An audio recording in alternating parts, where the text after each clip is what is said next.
Hey, welcome to the Vacation Rental Life Show. My name is Matt Ward. I'm here with my friends Derek Heaton, and we got some great visitors today, Karen Griffin and Linda Nealon. Welcome, welcome, welcome. Linda, you did not get the blue memo today. I think No, I didn't. Shoot. is the blue shirt memo. How about the sky is blue? Yeah, there you go. Yeah. The sky and the blue water behind you. Yeah. I need to pay attention in class better. Well, now class is going to be all virtual. Be careful. Yeah. That's right. Nice to see you all. Yeah, thanks for coming on. So we don't have a whole lot to talk about today. I don't think we're going to do a listening review unless we can find a couch or a beat up motorhome to review, because we don't have one to review. But we were just going to talk about the status of coronavirus and where it's at and how it's affecting people's businesses, and maybe just chat a little bit about what the future holds, and maybe we'll end up on a shorter call tonight. Who knows? We'll see where the conversation goes. But we should maybe also talk a little bit about Thursday and get some feeder questions. Start thinking about that. Yeah, we'll do that too. So coronavirus, Karen, before we pressed record, was saying that cases are up where you're at, right, in Colorado, or are they not up? They're just reported numbers? No, minimally they're up, Mm-hmm. but not as dramatically as they are in other places. Gotcha. And Derek, how are things looking where you're at? So Seattle, I mean, there's the tail of the real numbers and then the tail of the numbers our governor wants us to look at. I don't know. It's interesting. So the real hospitalization rate, that's the one that I actually think is the most important, because the whole point was to try and keep overcrowding from happening. We have the same amount of people in the hospital for pneumonia, flu-like symptoms, and coronavirus today as we did last September in our state. And actually at the peak in March, April, we actually had half the number of people that we did in September. So I think our numbers overall are pretty good despite the case counts going up. I mean, I don't doubt that. So basically, I think we're having a lot of mild cases that are getting tested now and are showing up in the results. And that is making it look like we have much more vicious spread than we did earlier in the pandemic. Then it's just, we are testing 15,000 people a day and, coming up with 200 people that have it. Mm. So that's kind of what I'm seeing here. And then Hawaii, we're actually having record-breaking days almost every day the past couple of weeks, but record-breaking being 20 cases, 30 cases, 40 cases. So, relatively low numbers, but the scary part is, Oahu basically is the medical capital of the entire state. And so the neighbor islands don't really have serious hospital capacity. And so if Oahu, where most of these cases are, if their hospitals get taxed, that also causes problems for the neighbor islands. Because if we have anything, if you have a heart attack on Kauai, you get flown to Oahu. So, we have 7 ICU beds, and that's it. What was the total count of hospitalization in Washington or Seattle or whatever? Yeah, so in Washington State, we have like 6,000 people in the hospital for flu, pneumonia, COVID-like symptoms, like that umbrella. We have 6. That's how they report it? They report it like that? Yeah. I think each state probably is reporting it a little differently. Yeah. Well, they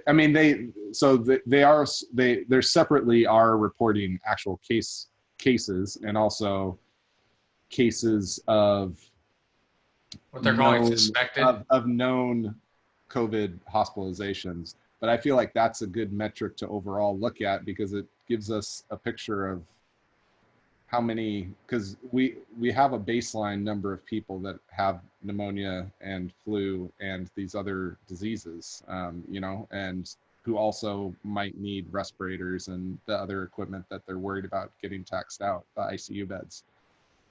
So when you're looking at that and you see that we have the same amount today as basically the very, very beginning of flu season, and before we at least knew COVID was here, if it was here that early. I don't think it was, but you know, we don't know, I guess, at the end of the day. And when we were in the max lockdown scenario, we actually had less real numbers of people. We had only like 3,000 people or 3,500 people in the hospital for those symptoms. I don't know. It's interesting stats. And then the way that they display those stats in Washington is that they do it over the percentage of total hospitalizations. So because of that, it makes it look a lot worse than it is because there aren't very many people in the hospital right now.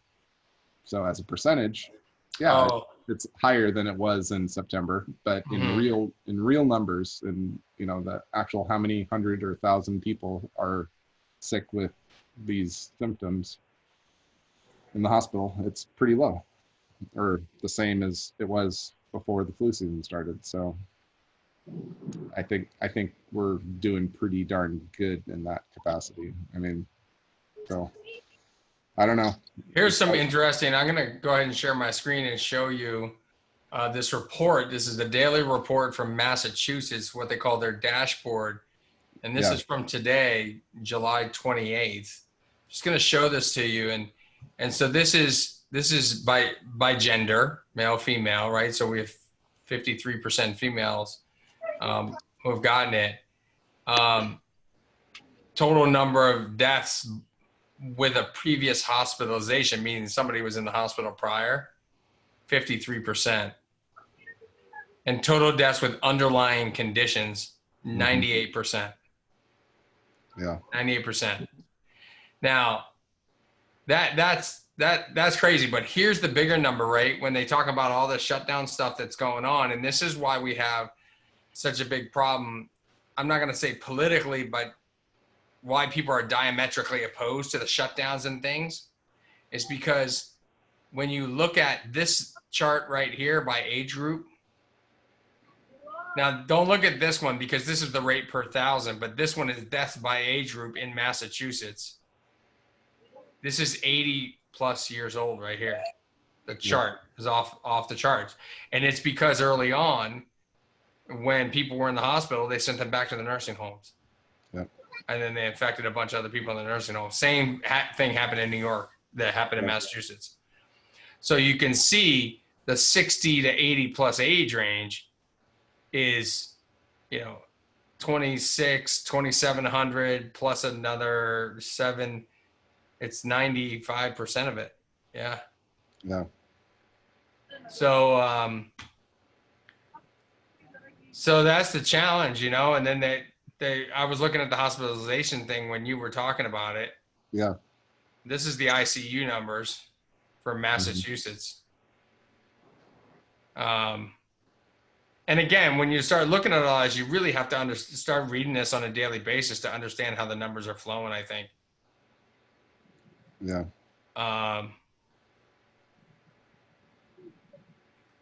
The 22nd, by the way, is when the federal government took over the reporting and they had problems. So you notice here there's no data.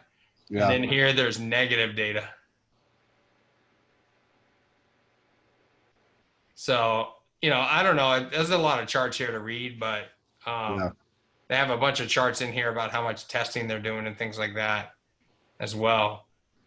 So I don't know, I don't know what it means right now. I think it might be too early to tell where we're going to be in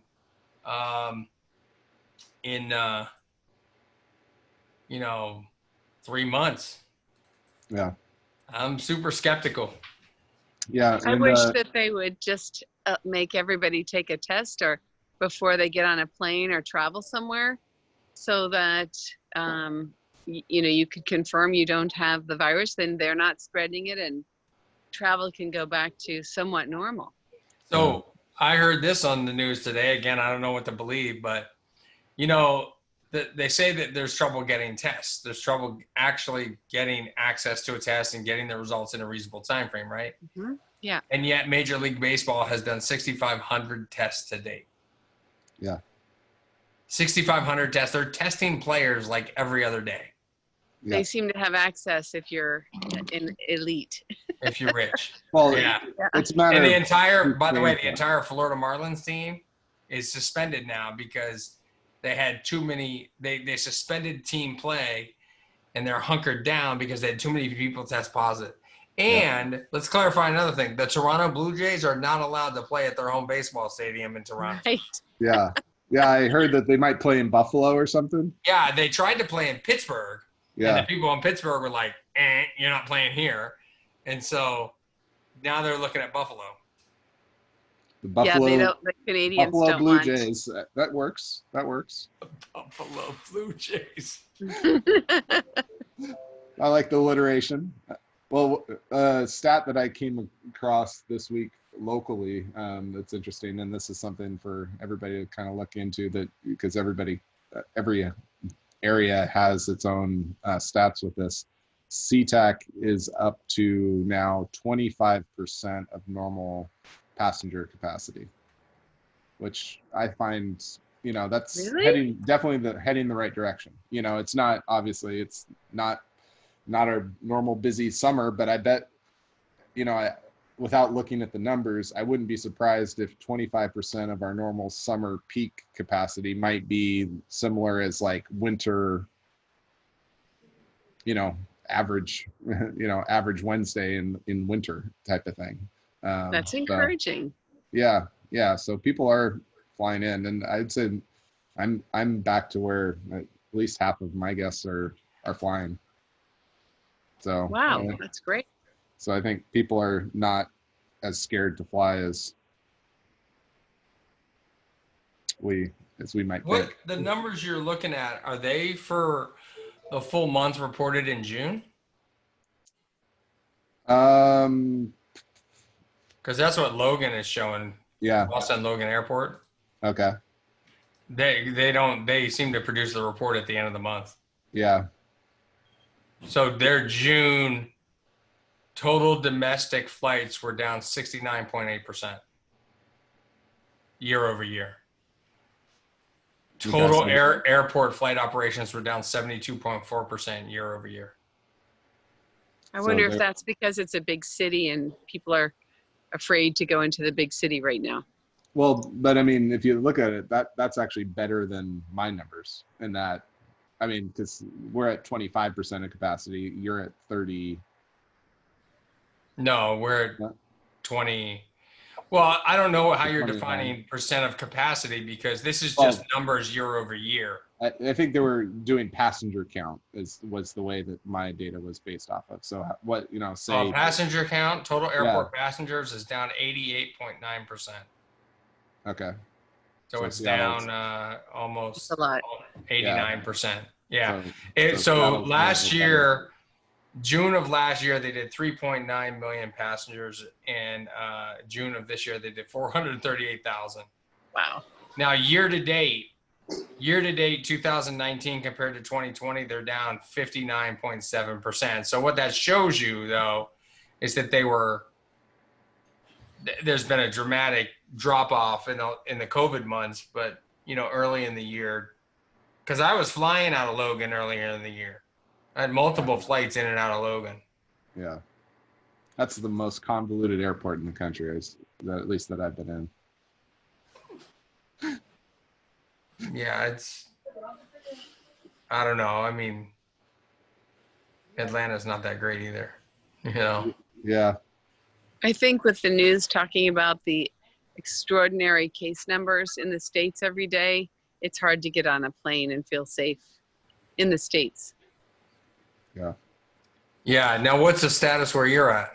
You're over the border. I'm in Canada. Right? Yeah. And we have so few cases. We actually did fly from Vancouver to, from Toronto to Vancouver 2 weeks ago and felt pretty safe. I mean, I flew domestically here down to Florida, the hot spot, and back. And you were patient zero that kicked everything off in Florida, weren't you? Bringing it down from Massachusetts.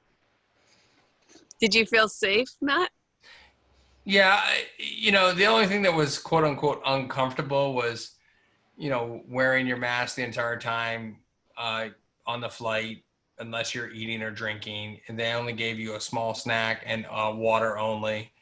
And I flew Southwest both ways. So I ended up having 4 flights because I had a layover in Baltimore. And, it wasn't that bad. I think it was just different, They are not filling the plane, which is a good thing. You keep the center seat open. So for 170 something seats, they had 60, 70 people. Wasn't that bad. Maybe more. Maybe there was more people than that, but it was a pretty empty. All the flights were pretty empty, which was nice. And it's different. I mean, last year I flew so much last year, and it's just a different, not a lot of the restaurants are open in the airports. There's not a lot of places to get food or water. I mean, there are some. Yeah. And you wonder if they're gouging you or not on the price. Bottle of water is up 75 cents or something. Yeah. So I feel like I'm paying Canadian prices for water now. But so just once you get comfortable with that, the difference of it, so to speak, then I don't think it's a big deal. Yeah. It's just, I think it's less about, I really think it's less about transmission and more about people getting comfortable with protocols and systems and processes that they need to do in order to feel comfortable flying.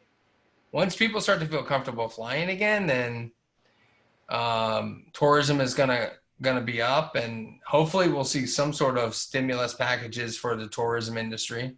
Over time. I don't think the airlines should be getting them. How are they going to do that, though? I don't know. I mean, there was some talk about a possible tax credit for travel. Yeah. At one point, but I don't know how they would validate that. No, and how it would disseminate down to us. Well, I think the tax credit, the way it was going to work is you'd save your receipt. From what I heard, you save your receipts, and if you spend money in a restaurant, on airfare, on hotel, on lodging, on any of those types of things, as long as it was so many miles from your home, you'd be able to write it off. It would be a direct deduction on your tax. Yeah, it'd be a deduction. So that's how it would help us. It would increase bookings based on the fact that people are now spending the money, and basically it's a wash because they're going on vacation instead of paying tax money. Right. I don't think it's going to go through, but there's other industries that are bailed out, and so the question becomes, if there's a bailout in any kind of way toward tourism, what do they bail out? So an example might be if they bailed out, I don't think they need it, but if they bailed out Disney, somehow and gave Disney a whole bunch of money, people would flock to Disney because Disney might lower entry fees, right? And so they flock to Disney. Now they're snatching up all the short-term rentals down there, right? To stay there. Because the hotels, the Disney hotels will only put so many people in them theoretically, Yeah. Or people will book the package and not book the stay there because they feel more comfortable on a vacation rental. So I don't know the answer to that. I don't know what the answer is, but I certainly do think that, there's a lot of vacation rentals that aren't situated around the cruise industry, for example. There's some that are in Miami that are perfect for one-night stays before you board a cruise ship because you don't want to miss your cruise for an airline delay. But, Miami is, I think, the biggest port of call for cruise lines. And that's if they're going to do something for cruise lines, that would be a great place to do it. But there's a lot of issues in Miami for short-term rentals because they've shut them down twice now in the pandemic. Yeah. Seattle is another good market for cruises. Oh, I didn't know. That doesn't cover all of us. Yeah. No, you'd have to have it, like in your case, you'd have to have some sort of ski incentive, or Yeah. people that live in one country would need some, so it has to be, that's why the tax credit would be really beneficial. Yeah. Because I think a lot of people would not like to see a particular industry per se, like, or a company receive a bailout, like the airlines got one in 2008. And they got another one when the PPP came out. Right. I think it's easier just to write one big check and say you did it. Yeah. Well, and let's call a spade a spade. The people writing the checks to the industry are the people who are receiving the donations from the industry. So they're voting for bailout money for companies who people on their board are endorsing and supporting these campaigns when these politicians run. Yeah. And so that's why the whole thing is corrupt. Yep. Just a joke. We should all just run. This would be our cabinet. Yeah. All right. It's perfect. There's 5 of us. Janet says nothing. You can't see her. She's like the person behind the scenes pulling all the ropes. She's the puppet master. She's the one. We would never get Janet into a meeting because she'd always be having dinner. You're muted. See, this is part of the cabinet too. She'd be muted the whole time. Yeah. You're muted, Janet. You're muted. Oh, there. Can you hear me now? Yeah, Yep. you had so many great jokes. I know you did.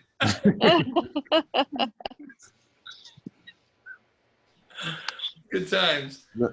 So Do you so want we're to join gonna- our? Do you want to join our cabinet, Janet? Yeah. Sure. Yeah. What's Well, that involved? What's that involved? We were just saying how we don't want people to have bailouts from politicians and that they're all corrupt. So this is going to be our new. Yeah, we're gonna start the vacation We're gonna rental life party. Cool. I like it. Yeah. We're gonna We dump will. our tea in the Boston Harbor and we'll be good to go. We'll dump our kombucha on the steps of Airbnb. Yeah. Yeah. So what's on everybody's mind? What's going on with your vacation rentals right now? How can we help? So, how you can help? I need a really good agreement for managing vacation rentals. If anyone has one they want to offer, we have Derek, one, but I don't love it. Derek, you have a so- streamlined one. Can you load that up in the group? Yeah, I can share. We'll put it in a file section inside the vacation rental life group for you. Yeah. Okay. I mean, mine's catered to Washington, but you can Yeah. make a few state changes in that. And Okay. probably be, How is Washington special other than just having the name Washington in there? They're very, very yeah. special. Let me tell Is you. it special? I mean, is it specialized? Like there's No. something different about it? No. Okay. No, just I think overall overall. Now, this is, I'm matter. sorry, it's an owner agreement, right? With the owner? Yeah, Management agreement. Okay, that's what I'm Yeah. looking for. Yeah, I mean, exactly. I actually could use a good guest Guest agreement. spacing. What do you call that as well? But for right now, I'm looking for, so we had a meeting today for a new property and it looks really good. So it's a mansion, actually. It's pretty amazing. Oh, is that where we're having the vacation rental life retreat? Yeah, we can. Yeah. It's got breathtaking views of the ocean. It's up on the hill in La Jolla, and it has six king suites. Did you send them the Wow. agreement yet? 6 bedrooms, and they're all got king beds in them, and at least 4 of them have in-suite bathrooms. Wow. And it has the swimming pool, and it's very So the decor is very posh. one of the things that I put in my agreements, and it's worked out quite well this past month while I've been floating around. I actually require that I'm allowed 10 nights for free in every single rental. You do? Yep. So it might be that's something to put in. Might be something to put in your agreement so that. Did you send them the agreement yet? No, I'm asking for one. No, I Oh, told him I would get nice. it to Can him you just tomorrow. modify it to include the vacation rental life retreat? That would be Yeah. awesome. Yeah. Yeah, that'd be fun. I would love for you guys all to come out. Annual retreat in In La Jolla. La Jolla. I'd love it. That'd be so fun. It's perfect for something like that. Really, it's very spacious, and we could totally do that. We were gonna do Karen's place, but they're under construction out there all the time. Yeah. No, they'll be done. I'll be done. Oh, but we also have Linda's, but hers isn't quite big enough. It's not that beautiful big, stuff. I know. Like Yeah, we every bedroom has ocean views, and every bathroom, in fact, has like amazing views. I'm like, wow. Like some of the bathrooms have 3 or 4 windows in it. I'm like lifting up every blind. I'm like, oh my gosh, another amazing view. Wow. It's pretty cool. That's funny. Yeah, That's the place yeah. you're gonna be. It You'll be actually- managing. Yeah, it kind of intimidates me a little bit because this is a different level than we're used to. So all of our properties are pretty much on the beach here, and that one's a little bit up the hill. It's not one that you'd walk to the beach for. So it's a little more sophisticated. It's more about the That sounds like a party the view. house. Yes. You need to definitely get That- noise aware in Noise that aware. property. Yes. Yeah. So that makes me nervous. I told him about noise aware, and I told him about cameras. I'm like, do you guys have any cameras? So the only camera he has is a Ring camera at the outside gate. So there's an electric gate with the the drive gate, to come into the property. And he says he has a Ring camera out there. I'm like, so it only looks at the street?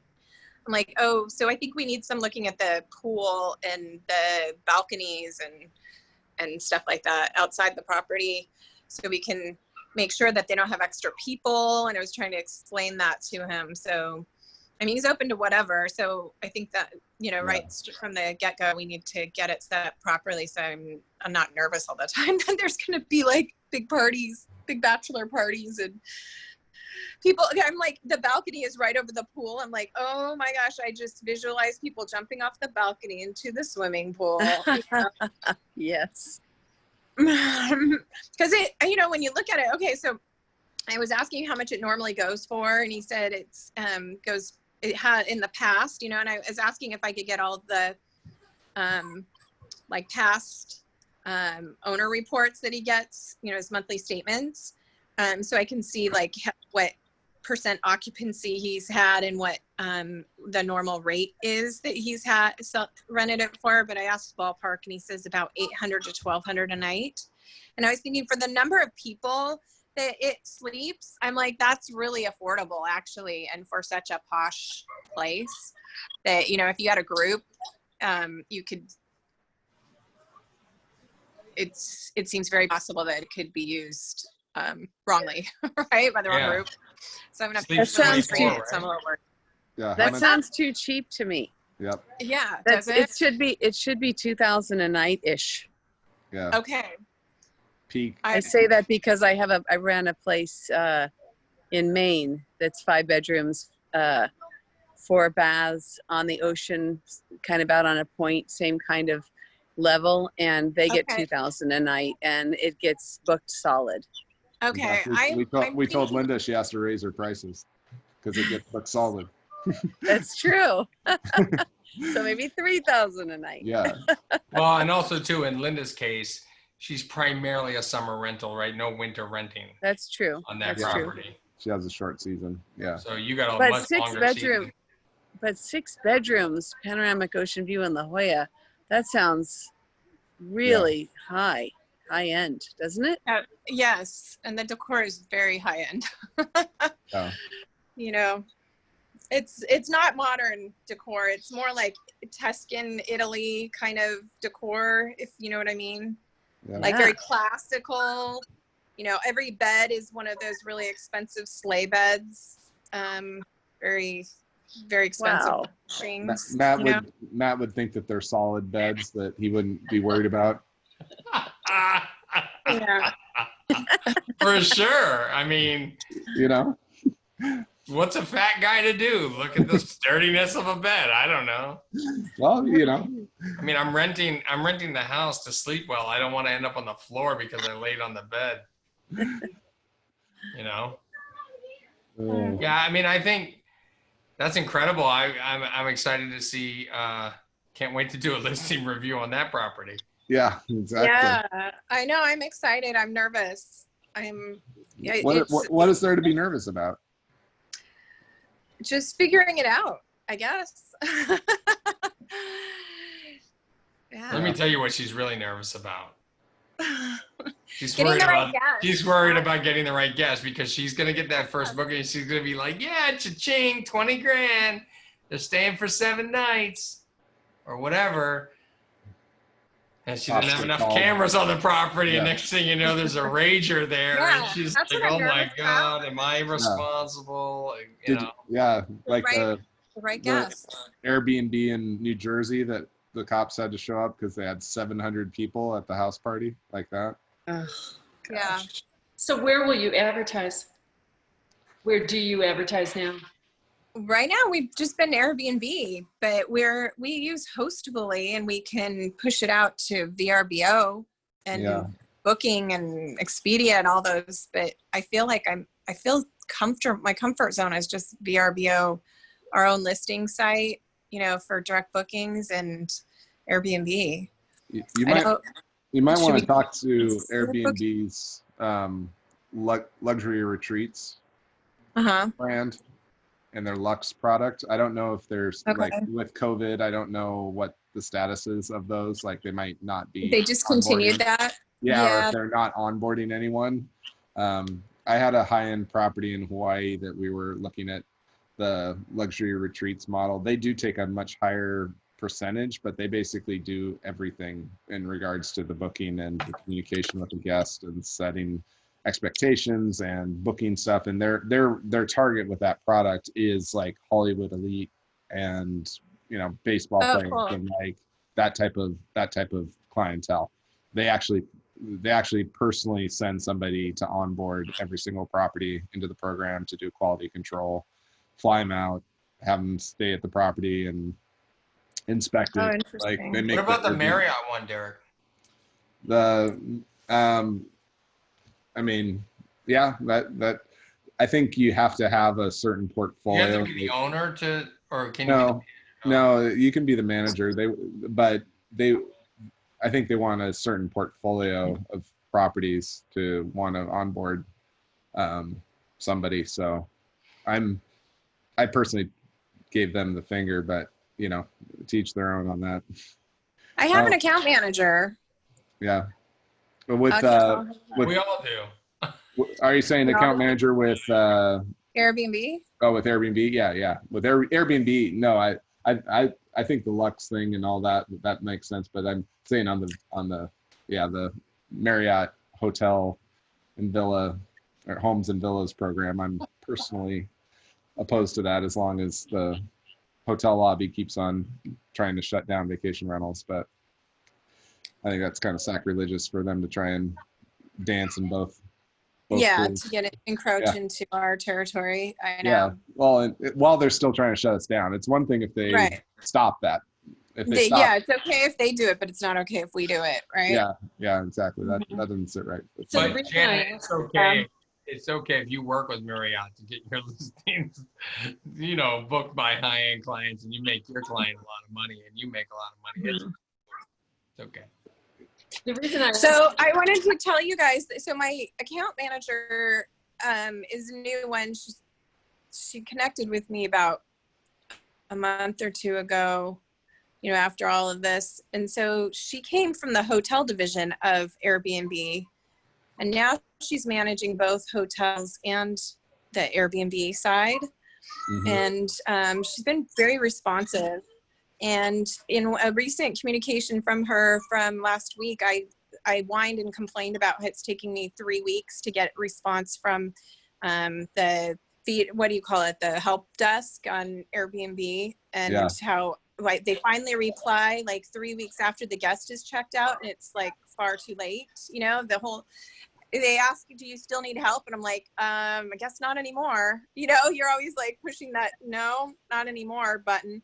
Yeah. And I said, this is deplorable. This is really not acceptable and stuff. And she replied that you know, they removed the Superhost hotline, as you guys probably know, and they no longer answer Superhost, but it's confirmed that's gone. And she says she's working on, they're working on a special phone number for their top hosts. So, or a special help desk for us. So who knows? That's in the works. I will believe it when we see it, right? Yeah, exactly. Exactly. Yeah, I mean, given how they gutted the team, I think that shows how they're thinking about the problem. You know, they really gutted the pro host team. Yeah. So if that's really a priority, you wouldn't do that. I know. I feel like they just made really mistakes in who they cut. Like, you know, they should have cut the top executives' pay and got rid of and kept all of the customer support, because you don't really have a business unless you can keep it in motion. You know, the whole thing is limping along and gonna fall apart if you don't have customer support. Yeah. Which brings the question back around. What we going to do without Airbnb? What are we gonna do without them? Yeah, good question. Yeah. I guess I like VRBO. I do too. Yeah, I mean, I like anything on Airbnb.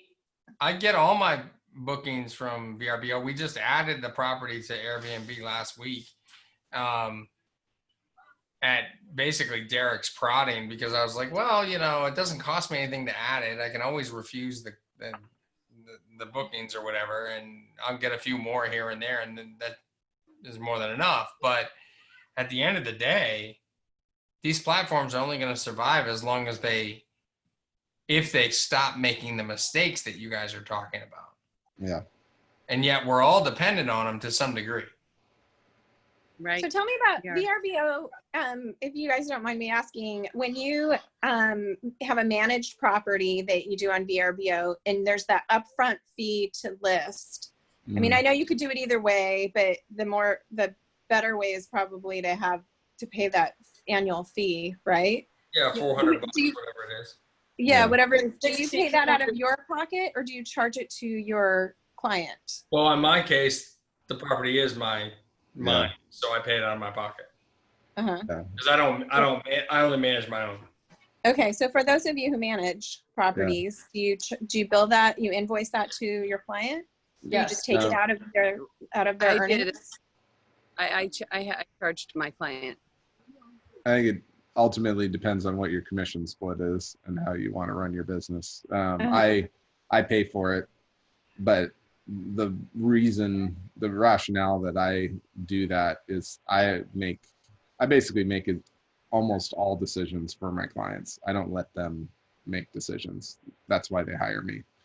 And I'm going to put them on the channels that are going to help me make money and make them make money. I don't ever want to have a scenario where an cheapskate owner says, I don't want to spend that $500, even though I know it's going to make them 10,000. You know, so so I just remove that from the equation and I pay it and know that, and I measure my ROI with it. You know, I measure to make sure that I'm getting a good return on that money, but I do. So lesser now than I used to, unfortunately, but you know, it's still a good return on investment for me. Okay. Derek, so in your case, sorry. I was just going to ask Derek what your percent. Yeah, that's a good 35%. 35, okay.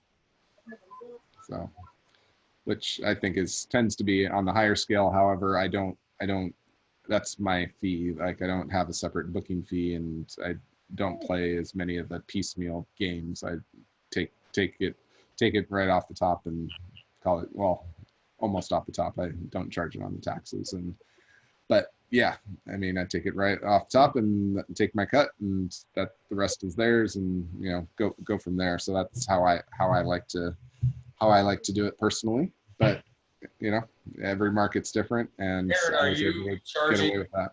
Are you charging the listing fee to your clients, Karen? Yes, I do. And that's their listing. So if anything goes awry, they could take it with them. Yeah, and that's, Because it's stupid to lose all of that. well, that's part of why I do it the way I do it too. Yes. It's Because my routine. you're able to keep the client. It's I'm my not routine. mean. Oh, Oh, you're not mean, huh? Don't you Yeah. charge your fee inclusive of taxes and credit card charges? Yes. Okay, so who's not mean now? But I don't charge 35%. So we're probably charging the same amount. Yeah, at the end of the day, I mean, Yeah. Game the of math. yeah, there was a company on the East Coast, CPA firm on the East Coast that specializes in the vacation rental industry, and their numbers came back an average take rate of about 34% for the vacation rental industry. And it didn't matter if you're in Florida and you claim that you're only taking 20%, or you're Derek in Seattle charging 35% and saying that you're charging 35%. Basically, everybody averaged out to be about 34% take rate. It's just, how do you get there? So that's, and then you have on the extreme, you have the CASA, who, their CEO at Skift bragged about having $1 billion in bookings and making 500 million in revenue. That tells me that they're making 50% somehow. Wow. So, and I know, and from selling against them, I know that sometimes they say that they're only taking 20. So, that just gives me some ammo when I'm selling against them. That's not real. What did he say the numbers were? $1 billion. They were on pace to do $1 billion in bookings and make 500 million in revenue. Oh. So Janet, the formula with VRBO, if you pay the upfront fee, you want to do it if you're going to make at least $6,200 in revenue a year with them. Oh yeah, that's easy. Yeah. So Make more than that in a month. Yeah. Exactly. In 5 days. Yeah. I find it really hard to manage between VRBO and Airbnb because their pricing structure is so different to the guests. I haven't figured that out. I've been playing with Price Labs, who doesn't play nice with VRBO. There's a lot of downloading and uploading, and so I find it difficult to manage how much I'm going to charge a night and change it on the fly like you do with Price Labs with the two different platforms. So I have had great luck with VRBO, and I'll stick with them. I've had VRBO, great luck for 5 years with them. Had a burnout nightmare experience with Airbnb early on and just kind of shut the account down. And with VRBO for a long time was taking my website traffic, and anytime they hit the book now button, sending them to VRBO because I didn't want to deal with any of the direct booking stuff.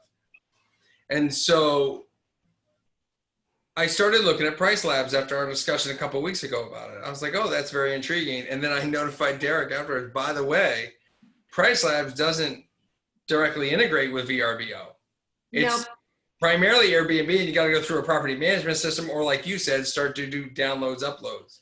Right. I forgot the name of the property management system that she recommended that I use. I did a conference call with them, and it's free if you don't have any bookings. Otherwise, it's $18 a month. So it's not that expensive to do. But again, trying to manage on two different platforms, I think would be difficult. So I'll probably stick with VRBO. And then, do you know the free site Howfee? Yeah. A couple weeks ago. Yeah. What's that all about? You looked into that? Yeah, no, I've got a website there, and it's a free website, and they're trying to build up their base. It doesn't cost the guest anything, and it doesn't cost the owner anything. How do they make money? Because I think eventually they're going to sell subscription to the... That and ad revenue, I think, too. Yeah. They sell ads for area attractions on the pages. But it's nice because you can do your own bookings right on their platform. Yeah.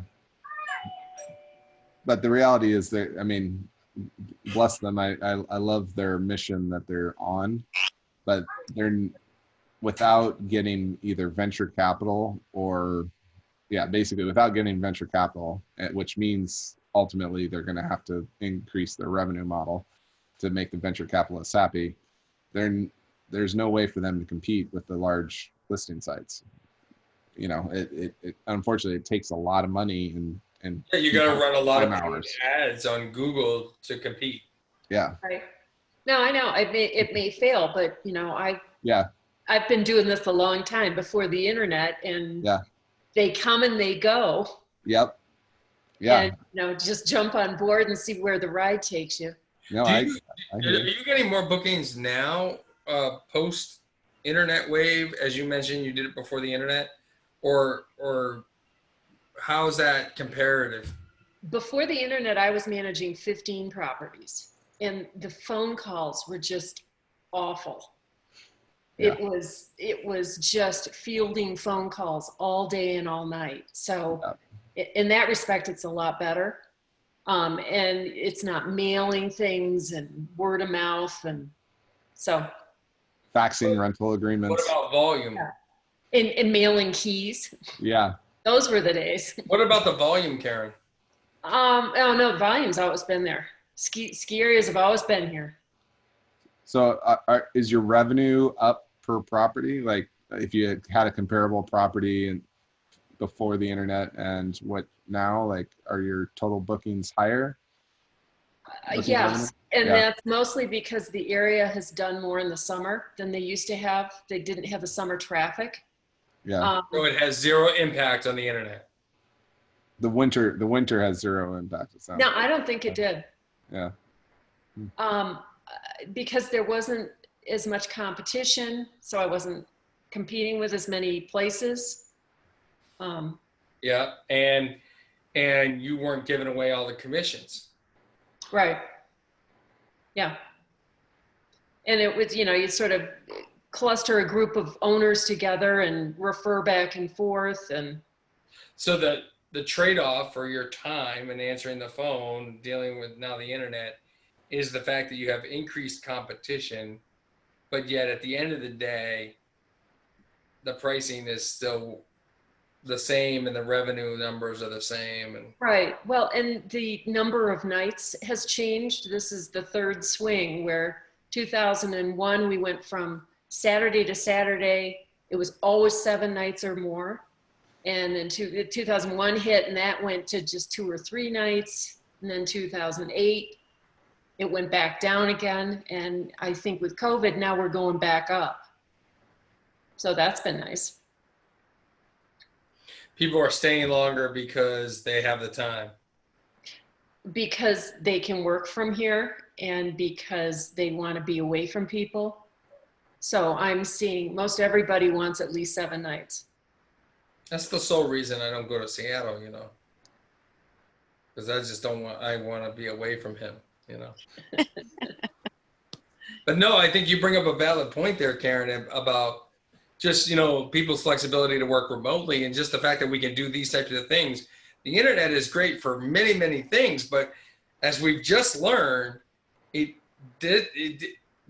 doesn't necessarily increase the revenue on a business, you know, and ease of use doesn't always do that. It can lower expenses to some degree, but then with that, your trade-off is increased competition, and then price doesn't continue to rise. It continues to fall in a lot of ways because more competition, unless you have enough demand for that pent up. So it's this very fine balance of what's happening there is that you're going to have price increase, but then you get more demand, and then more people are buying homes and trying to rent them out, you know. And, yeah, and I don't see any downside with putting a free ad on somebody's site to see if if it hits. I'm not, to be clear, I think it's great to use whatever sites you have available to you. I just wish, it seems to me that they have a kind of a pie in the sky goal, and it's not gonna, I don't think that they're really going to be able to achieve the impact that they want with the model they have. Sometimes you have to charge some money so that you have the revenue so that you can do what you really want to do. well, and I'll give you an example. Wink door systems, you know, they had the hub. It was free. I bought it. I use it for my property. Now all of a sudden they're charging a subscription fee for it. And I'm like, I don't want another subscription fee. I will literally go change the door lock system in my house before I pay them $4 a month. So what other sites are out there that you can do direct booking, you know, book it now kind of scenario where the credit card is in there and it links right to your bank account? Are there any others? I believe I'm not using them because in my market it stops making sense, but TripAdvisor, for some people, They're still flip key, works. aren't they? Yeah, well, TripAdvisor, FlipKey, yeah. I They mean, still charge a percentage. yeah, I'm not familiar with what their current model is because they started going downhill for me, and I'm not sure what their current model is. I left them when they were still doing an annual subscription fee, but they increased the annual subscription fee so much that it didn't make sense for me anymore. Well, and they also do the pay when the guest arrives nonsense that Yeah. I didn't like. Yeah, That's what VRBO is doing now. Well, I know, but they didn't I think, used to. yeah, I think that's going to just Yeah. become the norm. Well, with VRBO, I paid the extra 3% to get my money when they paid because my CPA said money now is better than money later. Did that work? It worked fine until COVID hit, and then they automatically reverted everybody back. Yeah. Yep.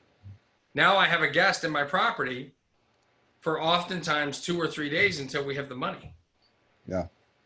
So there isn't anything else. Like I've got, you know, a Google ad and I've got my own website and I've got Facebook, that sort of thing, that you can direct to a guest to in order to do a book it now.